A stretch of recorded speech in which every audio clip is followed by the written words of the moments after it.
ความหักเมื่อเรื่องความหักเป็นส่วนหนึ่งของชีวิตคนความหักมักเฮ็ดให้คนยิ้มความหักมักเฮ็ดให้คนร้องไห้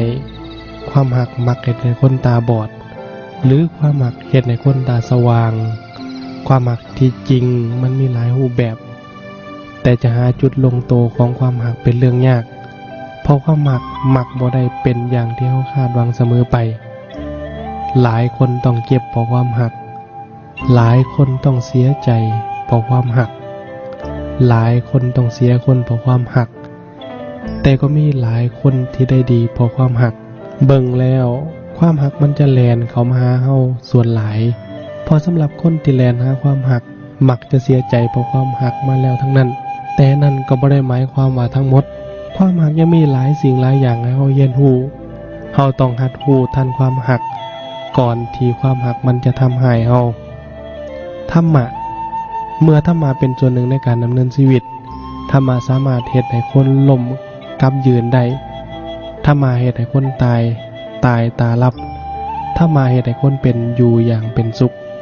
ธรรมะสามารถเฮ็ดให้คนมีสติกับความหักธรรมะสามารถพยุงความหักได้ธรรมะสามารถรักษาบาดแผลจากความหักได้ธรรมะสามารถเป็นที่พึ่งทางใจได้ยามเจ็บปวดจากความหักธรรมะเป็นทั้งภูมิคุ้มกันและยารักษาความหักได้เป็นอย่างดีจิตวิทยาสามารถเฮ็ดให้คนเราเข้าใจถึงความหักจิตวิทยาเป็นตัวเฉลยปัญหาความหักอย่างมีเหตุผลแม้นบางครั้งความหักบ่ต้องการเหตุผลแต่จิตวิทยาจะเฮ็ดให้มีความรู้ก่อนที่จะมีความหักจิตวิทยาเฮ็ดให้เรามีความรู้ระหว่างที่เราหักจิตวิทยาสามารถให้เราหาคำตอบจากความหักได้บทเพลงที่เกี่ยวกับความหักเป็นเพลงที่คนมีความหักหรือคนที่ผิดหวังจากความหักสามารถยิ้ม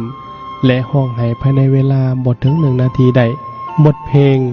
จะเฮ็ดให้ใจของคนเรามีความรู้สึกอ่อนโยนบทเพลงจะเฮ็ดให้ความหักเบิ่งแล้วสดใสบทเพลงเป็นตัวบรรยายอารมณ์ของคนที่มีความหักได้เป็นอย่างดีและบทเพลงก็ตอกย้ำความเจ็บปวดในคนที่ผิดหวังจากความหักได้เช่นกันฉะนั้นความหักธรรมะจิตวิทยาและบทเพลง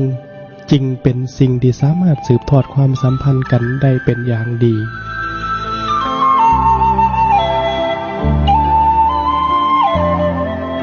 ความสัมพันธ์ของความหักธรรมะจิตวิทยาและบทเพลงโดยพระอาจารย์ศรีสุขเฉลิมคุณกับรายการสติมาปัญญาเกิดออกอากาศทุกๆมื้อเริ่มจาก 6 โมง หา 7 โมงเช้า